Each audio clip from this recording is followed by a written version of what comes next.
Betowerde woud, die konfraternisering.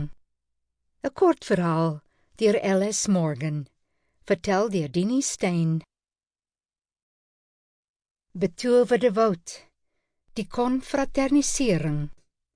Toe Nicholas en Arthur op daardie koue oggend van die 31ste Oktober wakker word, het hulle waghalsig en opgewonde opgestaan. Nie net omdat dit Halloween was nie, maar ook omdat hulle op hulle groottante se plaas was.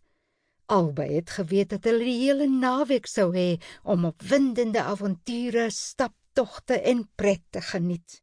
Hulle het vinnig koffie gedrink, selfs onder die berispende voorkoms van hulle ma, wat wou hê dat hulle meer aan die oorvol tafel moes eet, met plaatkoekies, maaskaas, tuisgemaakte brood, mieliemeel, koek, vars melk en vrugte uit die streek. Die twee broers wou egter net vertrek en die wêreld van moontlikhede wat op hulle wag verken.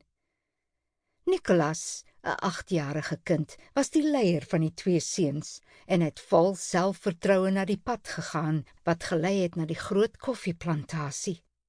Sy leierskap is aan hom toegestaan, nie net omdat hy die oudste was nie, maar ook omdat hy die mag het om besluite te neem en sy wil in alle avonture te kies.